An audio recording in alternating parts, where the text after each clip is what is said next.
What's going on, y'all? Thanks for checking in the Khaliis Take. You know what to do. Hit that like, subscribe button. Also hit that notification bell just so you can get the newest and the bonus content first.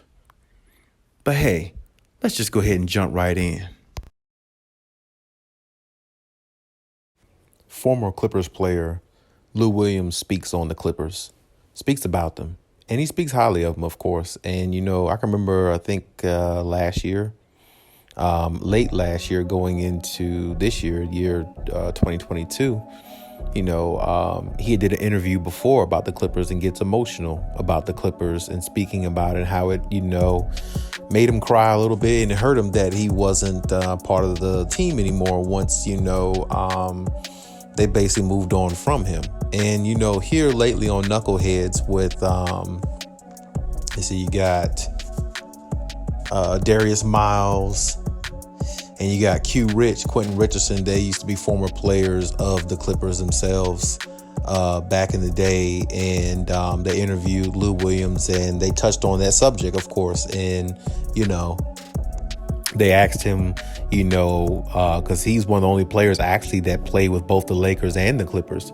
and he spoke. They asked him which team, he prefer over the other. And he spoke, more highly of the Clippers, definitely because he talks about how the organization let him and Trez and Pat Beverly build the culture of the Clippers. And, he was also saying that the culture of the Clippers that they have now today is set because of him and, Patrick Beverly and the rest of them guys at that time.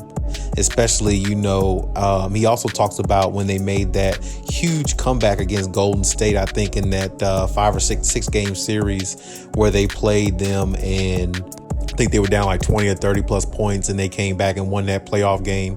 One of the, definitely special moments for, Clippers history, in regards to doing that, to a NBA championship team with no all-star on the Clippers. They came back and actually won that game in the playoffs. And it gave him a lot of confidence as a team and gave him more swagger as a team. And then, what happened after that, they ended up getting Kawhi Leonard and then PG. And, the culture of the team has really built even more since then. And, when I listen to, Lou Williams, he always talks high of the Clippers. And, I definitely feel like he would love to come back to the Clippers and play for them once again. I just think that, his time with the Clippers is pretty much, over now, because the Clippers have moved on and they've gotten so much better as a team in so many other ways and so much more talent. And, Lou Williams is a lot older, and I know he definitely understands that. But I mean, if it's up to him and the way he sound on Knuckleheads and, his emotions about the Clippers and everything like that, I mean, I think he would definitely love to retire as a Clipper. And I definitely think that was his goal.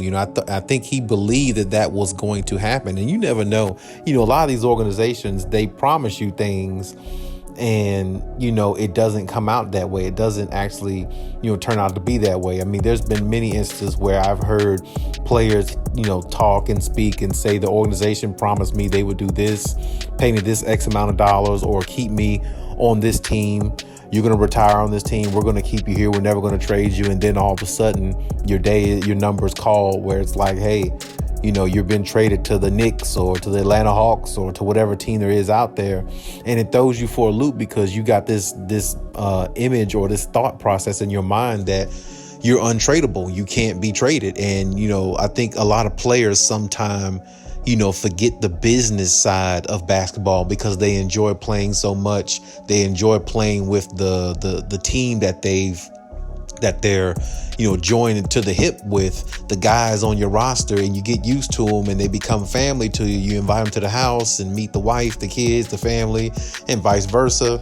And it's like you feel inseparable. But at some point, if you're a sports player or if you're in sports, you have to learn to kind of have that cold heart in a way, because it kind of benefits you a lot more in the long run, because you can have friends, you could build a brotherhood, but you got to also understand, mentally you got to keep your distance a little bit, because you and that person might not be on the same team but for so long, because there's always changes and everybody's interchangeable and everybody's expendable, and there's always changes need to be made to a roster and a team to upgrade and to build, more of, winning ways and championship, type caliber material pieces and guys that come in there. There's always, draft picks and stuff like that. And there's always trading going on and stuff. So, players sometimes have to realize that. And, when I listen to when I listen to Lou Williams, about this, speaking on the Clippers, I can hear his emotion still. I can hear the sensitivity he has for the Clippers and, how he really feels like, he's still a part of the team, even though he's not there. And that's a good thing to hear from a former player of a team, speaking highly of them and how they go about trying to do things for their players and everything like that. And, it just, for Lou Williams, it really just, became a situation where, his expiration date, had came up, and that's where they just parted ways with him. Now, I personally believe he should have, stayed with the Clippers and retired with the Clippers, me personally. But, it eventually he wouldn't have had no playing time probably. And eventually, I think at some point, I think the organization thought, along with, everybody in the organization, I feel like they thought they thought Lou Williams was, like I said, unplayable at times. You know what I'm saying? When you looked at him in the bubble and situations like that, he really showed that, he's valuable at times. He's valuable on offense, but he's such a liability on defense. I don't know. The Clippers organization probably thought they couldn't make up for his lack of defense, even though he can provide on offense. And in the bubble, I think he didn't even play up to the standard, of what they know that he could play. And I also think that the lemon pepper Lou thing, going to Magic City, I think in Atlanta or something like that, getting some wings and hanging out at the strip club or something like that, when the COVID thing really striked at that time, when they found that out, I believe that kind of hurt his case too with the Clippers organization and everything as well. I think it was something about him going to a funeral or something like that. I can't remember that well, but then he ended up being in, somebody had some pictures or something like that of him in Magic City or something like that, whatever the case may be. But, I could definitely remember that, and I could definitely understand, situations like that, why the organization might have looked elsewhere with, Lou Williams and things like that. But I mean, of course, I always thought he would retire with the Clippers, because I felt like he became so much a part of that team and the culture. As he said, I felt like he was never really going anywhere, even when they didn't have an all-star on the team. I just felt like Lou Williams was going to be in LA the rest of his life. I mean, that's just the way it seemed. So, I mean, with that being said, it's good to hear him speak highly of the Clippers.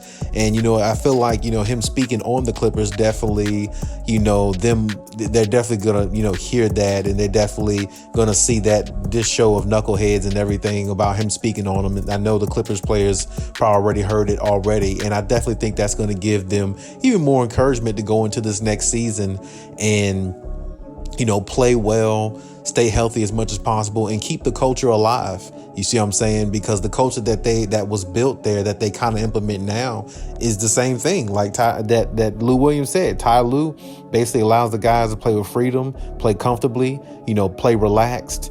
And but when it comes time to execute plays and play basketball to a high level, that's what he expects of all his players, no matter whether it's the number 1 guy to the number 12th to 13th guy, 14, 15 guy, whatever on the roster. It doesn't matter. You know what I'm saying? You have to do your job and do it very well to a high level when your number's called upon. And, I think that culture is still there. And I think, like I said, I think Lou Williams' culture, part of what he brought was still there, the swagger of the team and, them playing with a chip on their shoulder and never playing, try not to play, down to their competition, and try to always, play like, they got confidence. Now, and that's why I said, I feel like a lot of that's still there. And I think it's going to be even more there when, Kawhi and PG both step on the floor at the same time and, try to run through the season and, try to make their way to the playoffs and, see what happens from there. And like I said, shout out to Lou Williams, man. I definitely always remember him being on the Clippers. I mean, I definitely think that, if he was, maybe a little bit younger or something like that, maybe the Clippers would even consider, bringing him back. I don't know. I mean, I don't think they would now because, like I said, the culture is predominantly still the same, but they got some different youthful, talented guys in there. They don't really need Lou Williams. I mean, because, between Terrence Mann and Luke Kennard, they make up for Lou Williams. Even a little bit more because, like I said, Luke Kennard can shoot the three. He can shoot good like Lou Williams can. And Terrence Mann, well, I mean, he can defend unlike Lou Williams can. So, I mean, it would really be no point in bringing him back or anything except the fact that if they wanted to bring him back, if he was willing to go back and not really get too much playing time or something like that and just, ride it out until, he finishes his career there or something like that. I mean, that would be great, but other than that, I think it's really just, him speaking in jest and speaking, just highly of the team and, what he really thought of the team and how he still thinks of them. And I feel like it's just, he's basically, in so many words, giving his blessing to the team to keep the culture alive and take it as high as you can go and, keep that same intensity and, go out there and win it all. But hey, that's my take on everything. Leave any comments in the comment section. Also, check out my other videos if you haven't. And hey, Kelly out.